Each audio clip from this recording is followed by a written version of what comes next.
Hi, and welcome to... He's not supposed to laugh. Hi, and welcome to Sporting Jibberish. I'm Stuart Booth.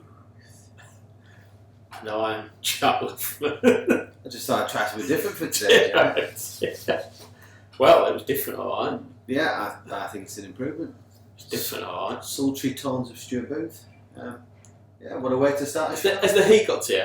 I think I'm just a bit tired, to be honest. Yeah, anyway, what about that? anyway, Welcome to Sporting Jibberish, another week. yeah. So I don't just carry on talking like this. No, I won't. I promise I won't. Right, okay. On this week's show, we're going to be talking England. Friendly last night, mediocre result. Yeah. Could have been better, could have been worse. I suppose at the same time. Champions League final, which happened in the meantime of the last podcast, and the managerial merry-go-round, as Jack has aptly named it. Oh yeah. Everything's Some interesting things going on. Yeah, and Spurs still can't find anybody. Nope. Although rumours, I've got a rumour for you. Ooh, Yeah. we'll go about that in a second. We've got on our Sporting History Day, I've got a couple of little cheeky little facts for you there. This is my favourite segment. Test cricket is back. I can't wait. Yes, I know you've been glued to it. I was Yeah. just telling you about what I was doing last night. Watched the cricket, watched the documentary about cricket, watched a bit more cricket, and you were loving it, weren't you? I can't believe you stayed away that long. It was that's why I had a late night. Yeah, okay, but we're going to start with our Sporting Week. So you just heard Jack's exciting Wednesday evening in Dubai where he just watches cricket followed by documentaries about cricket, talking about cricketers who used to play cricket. Yeah, that's right, yeah. Very good. Wow, that's got to be up there. You live the rock and roll lifestyle. You know, Exactly. Yeah, but any development on the old Wanderers situation? Nothing more than what from last week, really. We've actually got the four of us who are sort of forming it. We're playing golf next weekend and having another sort of get together. A few sponsors are keen on board. We're just in the process of finalising the logo and colour scheme or colours. Been a bit of a debate about that actually between the four of us. So how many people? You still got four left? Still four there? You'd have three now. no, we've got four. Okay. So one person. I'm not going to actually name them because I don't think that they've all necessarily made it public to the people. Yes, that'd be a bit unfair. But I'll name Dave because he's going to come on board. He'll be the captain. He wants maroon and gold like the West Indies. I'm not in favour of that. Come on, you Burnley. Yeah, a bit Burnley-ish. Couple want green, like bottle green, or a lighter green. The other fella wants a real bright colour, and I'm a fan of like navy, like light blue, teal, and navy. So don't know where we're going to go really. Black and yellow. Yeah, it's back here, but there's already teams that play in black and yellow. Blight looks are yellow and blue, so we want to try and get something a bit different, but also a little bit traditional. Just been known as the best black and yellow team. Oh, that could be it. You know, but yeah. So no, that's it. So that's what we've got left. So it's still quite exciting. One or two of the Dave's got 2 of the players on board as well. So yeah, that's it really. In a minute. So once we've got logos and stuff sorted and the colour scheme, that'll be the next big thing, I think. Awesome. But your reason you're tired, the reason for that bizarre entry, because the heat's got you, hasn't it? Last night you played your first 9-minute game, and I believe I've just been looking. That's what I was looking at. I believe last night the temperature. What time did you play? At 8 o'clock. 8:45 was kickoff. Yeah, so we're down there for 8 o'clock. So I was looking, and apparently the temperature at 8 o'clock. I thought it was 8 o'clock. Was 38 degrees, with a humidity of almost 45%. I think. I'll push it towards the 40s then. Yeah. And you played 90 minutes. Yeah, didn't intend to play 90 minutes. That was not the game plan at all. So got down there. I think the gaffer has got a bit worried about me, if I'm completely honest. So he texted me beforehand. He's like, "You okay for tonight?" I think obviously I've had 3 games and I've not scored, so like the whole world's collapsed. 3 games running, your strike doesn't score. So I think he got a bit worried. So I think in his attempt to try and boost my confidence, he gave me the armband. Did he? So he's like, "I'm just going to give you the armband." And so I was just like, "Thanks, mate. I'm okay. You don't need to give me any boost of confidence. I've my head sorted. I'm okay and I'm ready to go for tomorrow." And he's like, No, I'm going to give you the armband. And I was like, "All right, okay, thank you." Blah blah blah. So yeah, I was made skipper last night. Very good. We split the game to 3:30 just because of the heat to try and introduce water breaks and rotations of players. I think we had 15 boys down last night. So the idea was we play 30, rotate 4 or 5 of the boys back in, then do another 30, and then everybody's supposed to do everybody was getting 60 minutes, and a couple of us were due to get between 60 and 70, and then rotation, so on and so forth. First 30, didn't really create a great deal, had a couple of half chances. One of the lads hit the angle of the post and crossbar. I anticipated it hitting something. It came in, but it just came back at me in a weird angle. I could just only get my head on it, but unfortunately right to the keeper's hands. And then that was really pretty much it. A couple of close calls with crosses coming in, but didn't score in the first 30. Then we rotated around, and then we just had this middle 30. We were just different class. 3-0 after that one. Managed to get back on the score sheet. Get on the score sheet. Yeah, lad had a shot. Keeper parried it out, ran through on the goalie. Felt like I was going to shoot, dropped a shot that went round and tapped into an open net. Beautiful. So that was good. And then the hand in the second one, through ball to Steph, who scored. And then Steph scored another one. Keeper's had an absolute stinker. And Steph then admits to me he was actually crossing it to me. So Steph's gone to cross it, whipped it, and he's kind of bounced in front of the goalkeeper. He's 5 yards in front of me, so I'm never getting there. And the keeper's pushing into the bottom corner. So really bizarre goal. But yeah, the final third, it was like, Stu, you're going to do 10, 15 minutes more, and then we're going to bring you off. It was like, brilliant. And then people started just dying slow, painful deaths around the pitch. So then that 15-minute mark came, and it was just like, you have to stay on. Nearly scored a worldie right at the end. Turned inside, dinked the keeper from about 20 odd yards. Fortunately, lifted over, we couldn't get anywhere near him, hit the inside post and came back out. So, yeah. 3-0, well, good. 3-0, clean sheet. It's quite a solid performance, and good to be back playing with the lads that I know. So, it was slightly different. Well, it was better the fact that, you were used to the runs that were made. But yeah, good result. And Irish are usually up there and thereabouts, drew 4-0 with the Bears. Bears look like a good team together. And Dubai FC, who finished second in the league to us last year, won their game 4-1. So it's going to be quite an interesting mini league, because I think, aside from the team we played last night and maybe the Redbacks, it's going to be very close between us, Bears, Irish, and Dubai FC. And how did you feel after 9 minutes? Because you did message me late last night. I was still watching the football, and I was just like, 90 minutes in this heat. I walked up the pitch and I looked like I'd been in a swimming pool. Honestly, nice. I was absolutely wet through. It was funny because I could hear the centre midfielder running, because you could hear the squelching in his boot.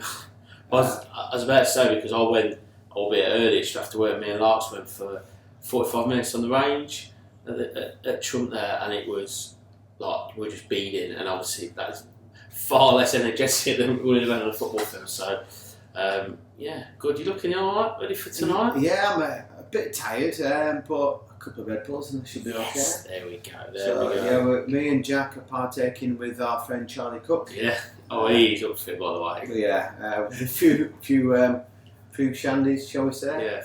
Yeah. So looking forward to that one. But moving on. Potential new competition on the horizon, Jack. So, as everybody is aware, European Championships just around the corner. Guys at Raddison Red, who helped us out with a lot of sponsorship last year, been in contact, and they want us to run another fantasy football. Very good. So, are you going for an app again?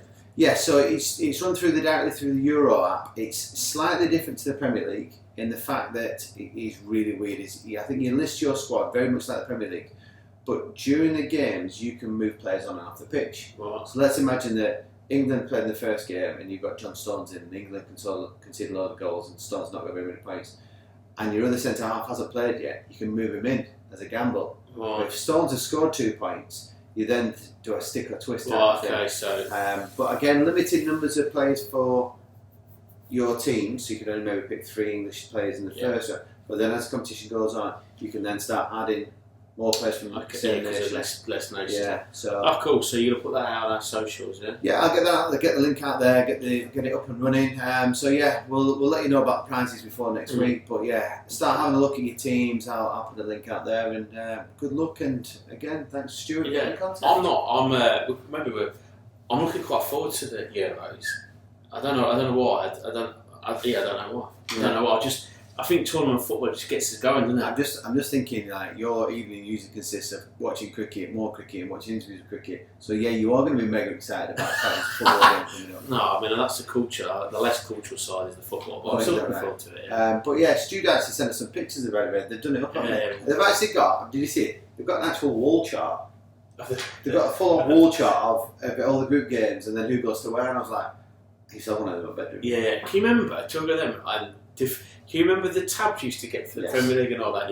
And you started off religiously doing it every Sunday morning, like September. By the time Christmas came, it was all over your bedroom. I had one last World Cup.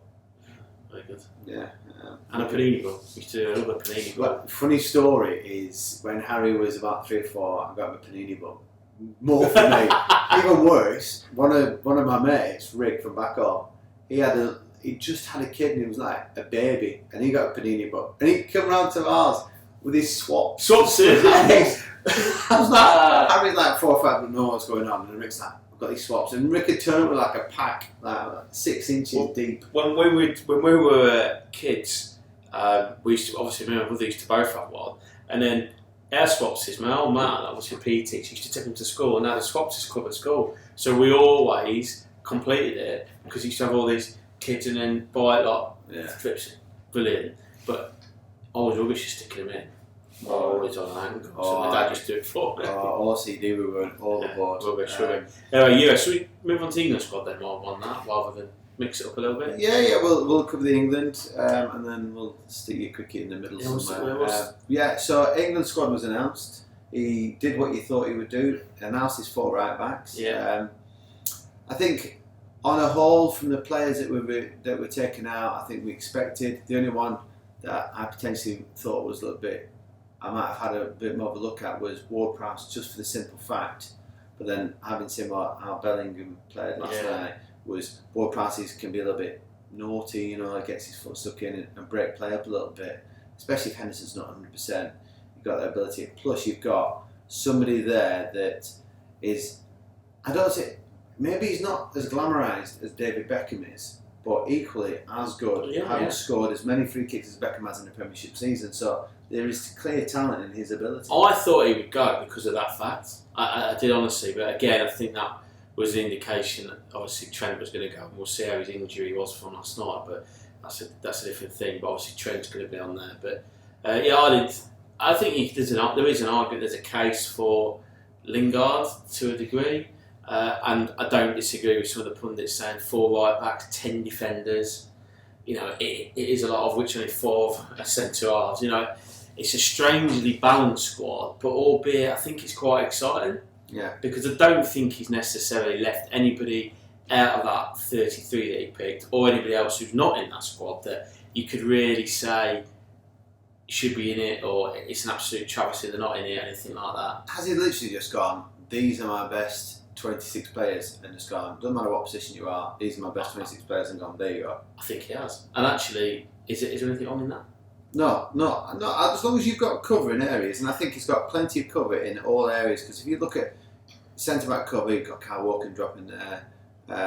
There's an argument if you went 3 at the back that you couldn't put one of the other right. Well, I think Reece James has done that. Exactly. I think you'll find that if Maguire's not fit, I think he'll play 3. Because I don't think he necessarily 100% trusts at that level Stones alongside a Cody or a Mings. Yeah. And on last night's performance, he's probably right. So I think you'll find that he'll play 3. Matt Mings is just a liability. I think so. Absolute liability. I think there are better centre halves than him around, but It's a left-footed centre half, that's the difference. And again, left foot is getting above the station. But I think on a whole, not really any major surprises. No. I thought maybe Ollie Watkins might have been given a sniff, but I think it was very much a flick of a coin between him and Calvert-Lewin. I think maybe Calvert-Lewin's height and aerial presence might just have swung it, because if you think about games later on where ball goes in the box and we've got so much quality from delivery from wide, that it probably does make a little bit more sense. And then Kane could probably even play as a 10 behind him if that.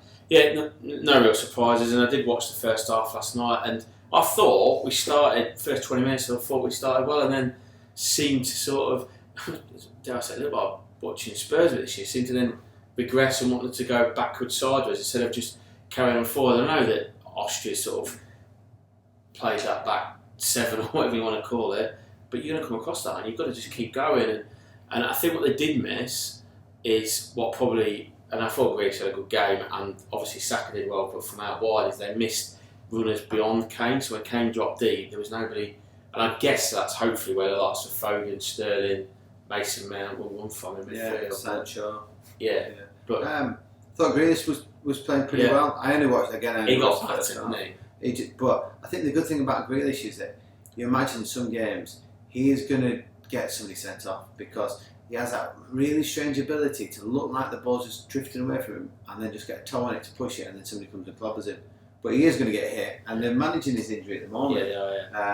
So I thought Grealish had a good game, but on a whole I thought a few things very strange. Why would he play Jason Lingard if he's not going? Yeah, I think it's because there was a lot not available. I guess that's the reason why Trippier played at left back, because the other two are still quarantined or whatever they're doing. But strange. Let's see what happens. We've got a game at the weekend. Is it Saturday, Sunday?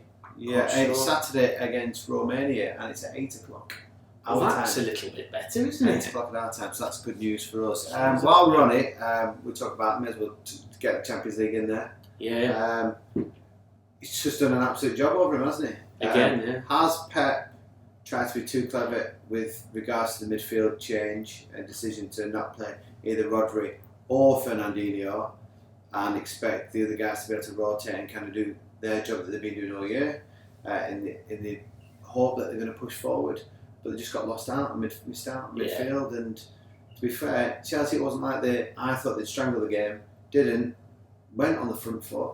I think probably surprised everybody a little bit. I think it was a case of double bluffing each other almost, wasn't it? Yeah. To a degree. I didn't watch it, so I've only read the reports and seen some highlights, but you've got to say that Tuchel has done an incredible job since he's been there. Yeah. And I was talking to Paul Walker, we're a fellow Spurs fan, obviously talking about the Spurs managerial thing, and I was saying, I think they need, whoever it is, they need to come out and give that person, and let the fans know it's a 5-year plan or whatever, and expect the fact that we might be have another season or season and a half like we've just had, but that's the long-term goal. And he was saying, he didn't disagree, he said, yeah, but like it's slightly different because of the money that Chelsea have, but the hiring and firing that Abramovich has developed over his time, it works, doesn't it? Yeah. Because every time we fire somebody, they win something. Yeah.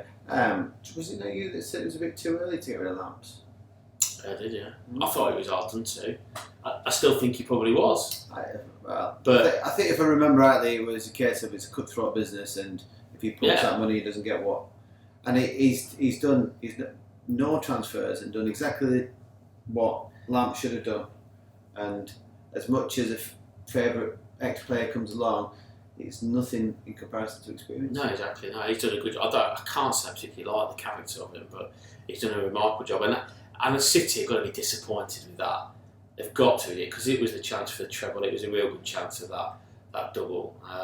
And they reckon it's going to be a wholesale change down there at City. They reckon that's the signifier for him to be able to spend some money and get rid of 3 or 4 and hopefully bring in, off the Kane's all on target, isn't he? Yeah, well, we'll see. I heard a rumour the other day that Sterling, somebody else, Jesus. cash, for Kane. Yeah. Would you touch them? I think Sterling's a bit of a bad egg.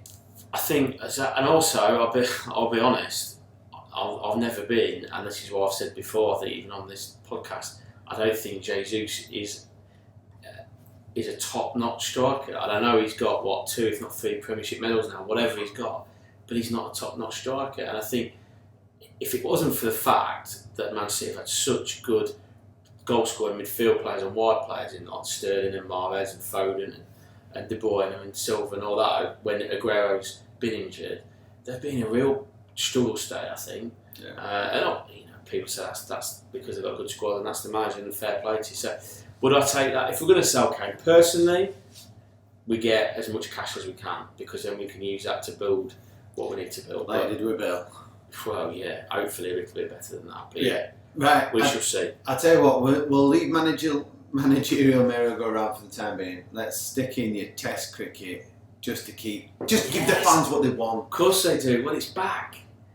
The hum of Lords, the champagne cork on the outfield. It was all back yesterday. And then England carried on as normal. It was a traditional day of Test cricket yesterday, and England probably didn't bowl badly, didn't bowl particularly well. New Zealand's day, undoubtedly. A couple of debuts for England that I wasn't impressed with either of them. Bracey behind the stumps wouldn't have kept wicket if Ben Foakes hadn't have done his hamstring slipping in the dressing room the week before. I love them stories because it reminds me back of reading Paul Gascoigne's story. You remember when Brian Robson broke his toe in the 1990 World Cup? Yeah. And he missed the Egypt game. And the story is that he stubbed his toe while doing bombs at the swimming pool. Oh, right. The real story is that him and Paul Gascoigne were hammered and they were chucking each other off the bed, and Gascoigne lifted the bed up and dropped it on his toe and broke his toe. He didn't play that World Cup at all, did he? Well, I think he played the first and second game and then missed the rest of the game after that, which makes me think, did he really slip? No, I think Foakes would have done it. But the ironic thing about that is Foakes is the best goldsman in the country, and obviously he was only going to get his first home test match because they've rested or the quarantine of Bairstow and Butler. The ironic thing now is you wonder whether he'll ever play Test cricket again, because now the next lot they'll be back, Butler and Bairstow, and anyway that's moved on. But Bracey, didn't look particularly impressive behind the stumps, although he is predominantly a batsman. And Ollie Robinson took 2 wickets, bowled okay, couldn't bowl in the final spell, was only bowling at 80 miles an hour, so I don't really know why he's playing for some other people. But and of course it ended in controversy for him, which I'm not even sure that you're aware of. But while he made his debut and he had to come on Sky last night afterwards and read a statement that people had unearthed tweets from when he was 18, from which he made some racist and sexist comments. So if that's a lesson to anybody, absolutely. If it's out there, it's never. I mean, you're dead right, and it's unacceptable, and lots of all the pundits and everything, you can't disagree, it's unacceptable what he said, and I won't repeat it on this show. But at the same time, it's a mistake. And who is sad enough to go through people's things? I mean, what world do we live in? But anyway, so that was yesterday. Although I'm just looking now, and while the debutant Conway's under the 79 not out, England have taken 4 wickets for 6 runs with Wood and Robinson into them. So they've had a good half an hour. And my main man, Colin de Grandhomme, who is he's got one hell of a mullet. Was it? Oh, I love a good mullet. Oh, this is a good mullet as well. This is a good mullet. Very average cricketer, but me and my boss Dixon's a bit of a cult hero. He got a 10-ball duck, so welcome to Lords. So anyway, the Test match is well poised. England are going to have to bat well to make sure that they don't lose it, but it's really good to have it back. There's fans in, 6,500 I think at Lords, so it's fairly quiet still, but there was the Lords hum, and like I said, the popping of champagne corks on the afternoon and the egg and bacon ties in the pavilion. It makes me laugh. Oh, it's just wonderful. He says this, he was angry yesterday. I was angry. You were like, look at all these people at these games. Oh, yeah, I was. No masks on. Because watching the cricket, and I can't get back in the country. I was, and that was a frustration because we're sat here wanting to get back in and everybody's there. It was a bit angry. Were you hungry? I was hungry. I was a bit hungry, yeah. And what boys, actually. Yeah. Decent. Wonderful. Garlic chicken noodles. Good effort. Simply lovely. Awesome. Anyway, I'm delighted Test cricket's back. Can't wait. 7 Test matches this summer. 1 ODIs leading into the IPL's going to be in the UAE in September. Did you see that? Brilliant.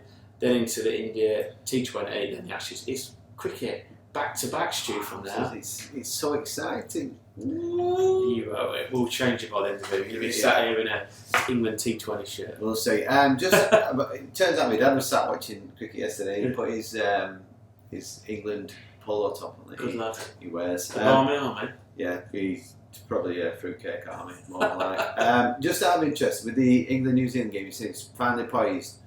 Where does it lie in the balance of things? Is it 70-30 New Zealand, or is it a little bit closer than that? Yeah, I mean, actually, they've just probably a bit closer than that. 3-14 for 7 it is here as we record this. So, always scoreboard runs are always a bonus. But from yesterday, you'd have thought New Zealand were looking for 400 plus. Now England are going 350 all out. If they could bowl out for 350, they probably would have taken that yesterday. So, but like I said, England are going to have to bat well. Yeah. If they don't bat well, New Zealand get 350, 400, and England don't bat well, you're behind the 8 balls straight away. So it is very evenly poised, ready for the weekend at Lords. Right. Awesome. It gets special then there, Stuart. Beautiful. Right, okay, we're going to go with On This Day. So I've had a search through this On This Day. There's not really a great deal that happened on this day throughout the years. Especially some of the stuff, it goes back too far, it'd be like non-existent. But the one I did find, in 1991, Thomas Hearns captures the World Boxing Association light heavyweight title. It's old Tommy Hearns. Yeah. So congratulations on there. Golf tournament in 2012, Tiger Woods claims his 73rd PGA Tour victory with a 2-stroke win. Actually equals in Jack Nicklaus' record. And in 2017 was UEFA Champions League final between Juventus and Real Madrid, with Real Madrid winning 4-1. Cristiano Ronaldo actually scoring 2 goals in that one, giving Real Madrid their 12th title, and actually giving Juventus their 5th consecutive loss in a final, which for a team of that size is Incredible, isn't it? It must have been at that point they decided we're going to sign Ronaldo, and they still haven't won it. While we're doing that, if I had to pin you down, I don't think, it's one thing I don't think we've ever discussed. Ronaldo or Messi? Messi. But I was so anti-Ronaldo up until maybe about 2 years ago, just for the simple fact that bugs me most about Ronaldo is the dramatics that come with him. Yeah. You know, like you're attacking, he gives the ball away, or he makes a run and somebody doesn't give it him, and he throws his arms up. And at that point in time, you're down to 10 men, and that would drive me insane playing with him. All the absolute quality that he has, that 2 to 5 minutes away, he's having his own little tantrum. And it was evident in the Portugal game, he still got that way through the captain's armband down. Yeah. Messi just seems to have such a better work ethic that he gets tricked all over the place and just seems to just get on and grab. I agree, and I've said the same. If somebody pin me down, I would say Messi for exactly the same reason. Just we've not known anybody, and obviously you can't doubt Ronaldo's quality or things like that. His work ethic, the shape he's in for whatever, and how fit he is. But if I had to pin just from what you watch on television, I would go Messi. There's an argument, isn't there, that international stage Messi's not quite got to the heights Ronaldo has, so there's always that argument that always will be because Ronaldo's dragged Portugal through competitions and Messi's not been able to do that. So it's just much of a muchness. They're both absolute brilliant in their own right. Right, managerial merry-go-round. Okay, so at the moment, gather the pace. It certainly has, especially this week. Spurs' job still open and available. Nuno decided he's had enough, jump ship, so that left Wolves is open, and then during the week, Ancelotti is gone. Thanks, but no thanks, I'm off to Madrid. That came from nowhere, didn't it? Completely. I was actually going from work, I was watching Sky Sports News on our very good service, and I think, what would it have been, about 1 o'clock, about lunchtime, English time, it was like, there's a rumour that Madrid they want Ancelotti, and by 4 or 5 hours later, it was Everton who were calling an emergency board meeting to discuss his successor. When you wake up in the morning, done deal. Yeah. And he's also said that Bale's got a future, hasn't he? I read that today. Wow. But I think a lot of Everton fans are a little bit disgruntled, and they're like, I don't think they should really be that disgruntled, because Ancelotti, for what he is and what he's capable of doing as a manager, hasn't really done anything for Everton. You know, he has brought in James Rodriguez and obviously Allen as well, and improved the quality of the squad, and they look a much better squad, but they've underachieved. If you compare them to let's go through the teams in the league. Leicester or Everton, better squad. You'd probably say Everton. So you'd say, right, well, Leicester have either overachieved because they finished high and they finished 5th and won an FA Cup. You're not on their level. You go down, all right, we'll aside skip Spurs, but let's look at them compared to West Ham. There is no comparison there. It's Everton should be there. So you've got 2 teams that you would think are not as strong and definitely don't have this strength in depth and don't have the manager of that ilk. So for me, for Everton fans, I've been a little bit like looking at my squad going, we've underachieved. They started off the season so well, and then just progressively became very average. I can see your point. I think underachieving might be a little bit harsh, but I do see your point in the fact that he's certainly not driven on from that start of the season, there's no question. And their home form was absolutely abysmal, wasn't it? Absolutely abysmal. I just wonder whether, and I don't know where the takeover thing is at Everton. There's been this hanging over for a while, hasn't there? Money. I just wonder whether he's not been promised any money in the transfer window, and that's been it. And then Real Madrid have gone, and he's going to go back again. He's already had a fair whack of money. Yeah. Brought a fair few players. I don't know. It'd be disappointing if you're an Everton fan, because you would say, whether you agree with whether they've underachieved or not, you would say that they'd be quite excited at the start of next season with another season with the fans in, with Ancelotti there, but no more. So they reckon Nuno there? Well, is it Nuno? Do they go back to David Moyes? Yeah, because that will rumour around, and Moyes has got a heavy link to the Northwest. His dad still lives in Preston. He used to have a gaff just around the corner from where we lived, so used to see him. At Christmas time, we have to see him come to visit his dad and go to the local pub, which was our local as well. So he's still got heavy links with Preston, and so that could be something he won't turn down a chance of managing in Europe, though, will he? I don't know. It depends on where. There's a lot of things to factor in, isn't it? If you feel more comfortable in the Northwest, and he's had a great stint with Everton before, so is it something that he'd like to go back to? And your argument is that the squad he's going to inherit at Everton is better than what he's going to 100% better than what, because you've got that. Forget that you mentioned all the attacking players. They've got some really. I mean, they've got England's number one goalkeeper, and he is England's number one goalkeeper. I don't care what anybody says. You've got young Ben Godfrey, absolutely. Keane, You've got the lad from Norwich. Oh, that's Godfrey. Sorry, Mason Holgate. Yeah, they've got Digne on the left hand side. I think Digne is as good a left back as in the league. I really do, and he's quality. Yeah. So you're dead right. That might be the draw. Yeah. Northwest and a better squad, but they reckon Nuno and Wolves. What's Nuno done to justify him going there?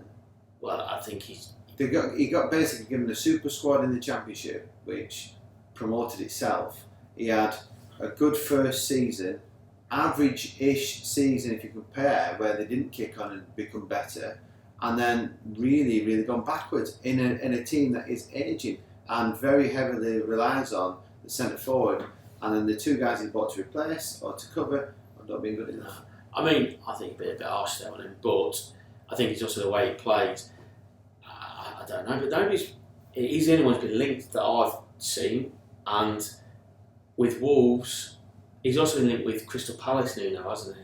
Well, I think he's spoken to Palace. There's a rumour that Roy Hodgson might be going to West Brom again. I thought he was going to call it quits. Roy, just take a break, pal. Yeah. Earn some corn, do some punditry. Yeah. And Spurs, I mean, I said to you in the stat at work, didn't I? The longest top flight European team without a manager for, I don't know, 47, 48 days now it would be. Top flight or top European team? Top European team. There's an argument about that. Here we go. But today, the rumour is on the forums and the chat things that I follow Spurs is that Conte is on deal, and there's a picture flying around with him holding, the shirt. People don't know if it's real or whatever, but I'm not too sure. If he gets Conte will have already spoken about the fact he wants funds to. Absolutely right, and that's where I because I think Pochettino coming back, I think Levy can sell the club and a vision. I think the fans would then buy that, and whether that's selling Kane, not selling Kane, and funds or not funds, I think he could sell that. Like you said, Conte though, he's going to want funds. It goes against Levy's sort of saying, I want this vision, I want to go back to the Tottenham way, and I want somebody to sit. And is he not a similar sort of character to Mourinho that Levy can't handle? No, possibly, but it'd be interesting if he then brought the Carks back, because if you've obviously lost Kane, he could do that. If they could do that, and if he tries to bring the Carks back, that'd be a bonus. I mean, that would be a good. But then, would he want to leave a league? Well, they reckon he wants to come back to the Premier League, don't they? They reckon Chelsea are potentially in for him because they said that Kane won't go. Chelsea just win with anybody all the time. But Spurs, I don't know. One thing is for sure, and I think you said it, that they need to pull the finger out and get somebody in, because you're not too far away from pre-season. In that fact, you're certainly not far away from pre-season planning and the transfer window opening. Well, that's it. Is any deals that are going to be done are done around this time when the championships are happening, because literally nothing happens in this 2 or 3 weeks of the championship, and then they're going to come straight back into pre-season. So any potential moves will have already happened that we don't know about and just haven't been released. So that will all be done. And anybody tells you that this is a surprise, I can tell you everybody knows what is going on well in advance. Yeah, I think the Kane deal's done and dusted. Yeah, you get phone calls saying, what's your thought process on this? Do you know what's going on here? Do you fancy doing this? That happens at the lower end of football, never mind the top end of football. Yeah. Transfers will already be agreed, things will all be sorted. So as soon as it comes through the competition, that'll happen. So you need a manager in place to know what deals are going on, ready to hit pre-season running, because you don't want to come in 2 weeks after pre-season started, a little bit cold, have to assess your squad, and then try and pick up somebody, and then the best transfers already done. Yeah, and then you pay top dollar for rubbish players. Yeah. One thing Conte does bring, and you look at his record, I did see that early in the week, he's very successful. He wins things. You said that about Mourinho. Well, he does win things. Like I said to Man United fans, just not as Spurs. He's still the last person to win a trophy since Ferguson. Well, yeah. There we go. Solskjaer now got a runners-up trophy. Don't count. For both the league and the don't count. Mickey Mouse Cup. Penandes didn't turn up here, did he? Standard. Yeah, but we'll see what happens. Right, the managerial merry-go-round, we will revisit. We'll keep an eye on it, and then we'll also in the next couple of weeks also have a look at the rumour mill for the transfers, see what's going on there, because it starts to heat up. But it'll be funny because there's always one, isn't there, that does well at the European Championships, and then I was like, we need to buy him. Yeah, with some fancy name. It's usually Liverpool and Senegalese players that end up being awful. But thankfully, no. Senegal are in the European Championship. Oh, please you quantified that. I was going to have. Can I tell you one thing about geography and that? So my sister-in-law, Annika, very intelligent young lady. Well, it's not going to end well for Annika, this, is it? Teacher, deputy head. And I kid you not, one balmy Saturday evening we were watching as a family, or it was on in the background, or we were talking about the Eurovision Song Contest. And I quote, why Australia not in it? Remember that, Gert? And I thought you were going to come up with a moment like that there. I thought, well, you've just well and truly thrown her under the bus. Yeah. Oh well, I'm sure she could get me back. Yeah, but right, well, that concludes another show. We'll look forward to what's going on to the European Championships, our fancy football competition, and that'll be coming out this week. But end of the day, Jack, What do we know?